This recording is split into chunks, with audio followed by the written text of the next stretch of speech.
Assalamualaikum warahmatullahi wabarakatuh. Duduk. Sebelum kita belajar, marilah kita berdoa. Doa dimulai.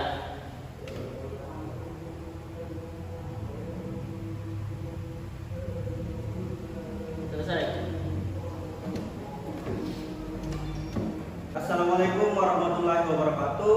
Waalaikumsalam warahmatullahi wabarakatuh. Selamat pagi adik-adik. Pagi, Kak. Bagaimana kabarnya semua? Baik. Nah, sebelum kita memulai pelajaran hari ini, saya absen dulu ya. Farid, Hadir, Kak. Lia, Lia, Khairul, Chalis. Ada yang belum saya sebut namanya? Tidak. Oke, berarti hadir semua ya. Baik adik-adik, silahkan dinaikkan modulnya karena sumber belajar kita hari ini itu diambil dari modul.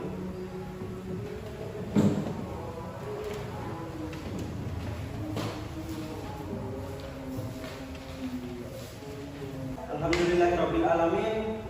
Puji serta puja syukur kita panjatkan kepada Tuhan Yang Maha Esa yang telah memberikan kita kesempatan pada hari ini untuk bertemu kembali di kelas ini dalam belajar mata pelajaran sosiologi seperti biasanya di setiap hari Sabtu ini. Adik-adik yang saya cintai dan saya banggakan, yang insya Allah akan menjadi penerus bangsa ke depannya.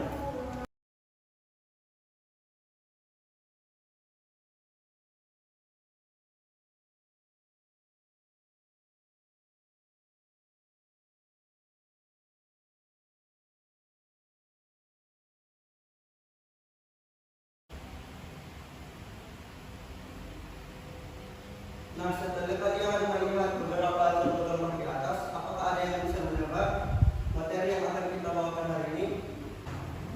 Tentang penyimpangan sosial. Nah, betul sekali, materi yang akan kita pelajari hari ini adalah materi tentang penyimpangan sosial. Sebelum kita melangkah ke pembelajaran selanjutnya, saya akan menjelaskan terlebih dahulu beberapa kandidat indikator yang akan kita capai hari ini. KD 3.3 yang berisi memahami serta mengidentifikasi faktor yang menyebabkan terjadinya penyimpangan sosial, serta KD 3.4 menerapkan norma yang mencegah penyimpangan sosial.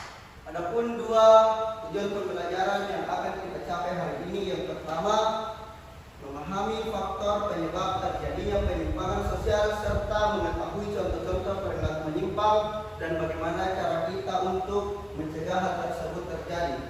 Nah, itulah dia kompetensi dasar yang akan kita capai hari ini. Sebelum melangkah ke materi selanjutnya, apa ada yang masih mengingat materi minggu lalu tentang kebudayaan dan kepribadian?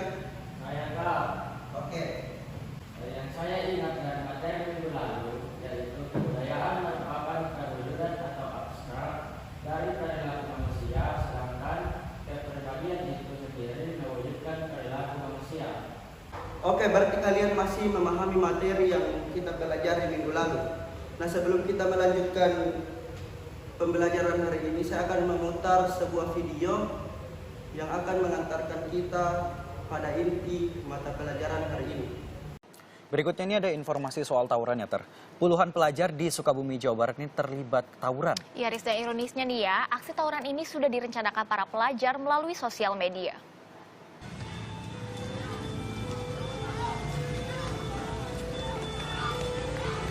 Aksi tawuran ini melibatkan para pelajar dari SMK Bina Teknik dan SMK Pasundan, Sukabumi, Jawa Barat.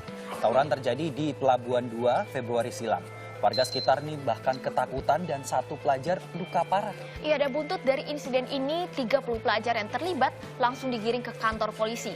Jumat siang, 4 diantaranya menjadi tersangka dan mirisnya insiden ini ternyata direncanakan para pelajar melalui aplikasi WhatsApp. Dan atas kasus ini, mereka pun terancam gagal mengikuti ujian nasional berbasis komputer pada bulan Maret ini. Sekolah Bina Teknik itu 3 orang, yang dari SMK Pasundan sendiri 1 orang. Ini terkait semuanya sudah ditetapkan menjadi tersangka dalam kasus ini. Yang pertama mungkin dari Bina Teknik kemarin dijerat dengan pasal 170 ayat 1, untuk yang dari Pasundan 351 ayat 1. Untuk penanganannya ini kita lakukan seperti yang biasa di Persi dilakukan, untuk kemarin sudah kita koordinasi dengan Bapak. Nah, setelah adik-adik melihat beberapa video di atas, saya akan mengajukan pertanyaan. Menurut adik-adik, apa yang Anda pikirkan setelah melihat video di atas? Silahkan Farid.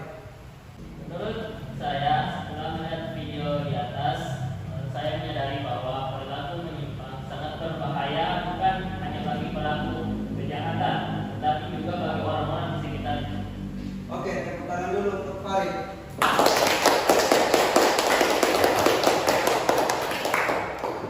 Oke, pertanyaan selanjutnya. Menurut kalian, bagaimana cara kalian mengidentifikasi atau menentukan bahwa sebuah perbuatan dikatakan menyimpang? Oke, silahkan Alia. Menurut saya, sebuah kegiatan atau perbuatan dikatakan sebagai penyimpangan apabila di dalamnya sudah tidak sesuai dengan norma yang berlaku di masyarakat. Oke, menurut saya pemahaman adik-adik tentang video di atas sudah mulai terbuka. Selanjutnya saya akan menjelaskan apa sih itu pengertian dari penyimpangan sosial. Penyimpangan sosial adalah sebuah perilaku yang di dalamnya terdapat ketidaksesuaian dengan norma sosial yang berlaku di masyarakat atau kelompok yang mempunyai aturan yang tidak boleh dilanggar. Sekarang silahkan adik-adik duduk berkelompok berdasarkan kelompok yang telah kita sepakati minggu lalu. Oke, setelah kalian duduk dengan teman kelompok kalian masing-masing, setiap kelompok memilih satu contoh penyimpangan yang terjadi, kemudian mendiskusikan dengan kelompoknya bagaimana cara mencegah terjadinya penyimpangan tersebut. Jadi mengerti?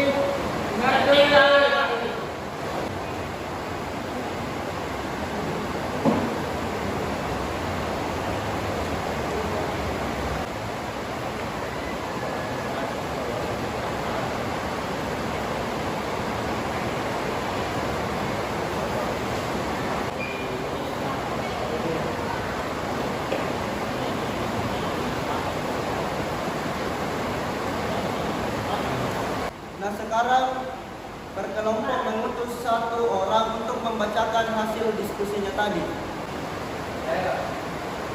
Salah satu contoh penyimpangan sosial yang saya ambil adalah seks bebas.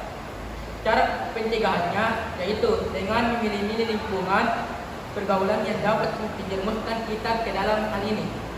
Salah satu contoh penyimpangan sosial adalah bolos. Cara mencegahnya dengan cara mencari lingkungan pertemanan yang baik dan senantiasa mendorong kita untuk selalu mencetak prestasi di sekolah. Salah satu contoh penyimpangan sosial yaitu penyalahgunaan obat terlarang. Cara mencegahnya dengan cara menghindari pergaulan bebas, menjaga pola hidup sehat, serta senantiasa melakukan aktivitas positif.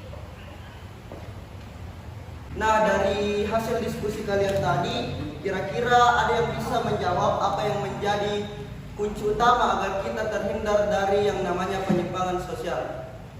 Saya Kak. Ya, silakan. Nah, menurut saya lingkunganlah yang menjadi kunci agar kita terhindar dari penyimpangan sosial ini. Oke, beri tepuk tangan untuk muslimin. Selanjutnya saya ingin melihat semua siswa di sini untuk aktif dalam diskusi. Penyimpangan adalah sebuah perilaku yang di dalamnya terdapat ketidaksesuaian dengan norma sosial yang berlaku di masyarakat atau kelompok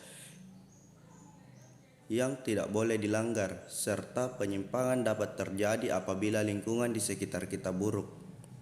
Nah, sebelum kita mengakhiri kelas pada hari ini, saya ingin memberikan tugas, yaitu membuat sebuah clipping yang bertemakan keragaman di lingkungan sekitar, kemudian dikumpulkan minggu depan. Mungkin sampai sini saja yang dapat saya sampaikan. Mohon maaf jika ada salah kata. Wassalamualaikum warahmatullahi wabarakatuh.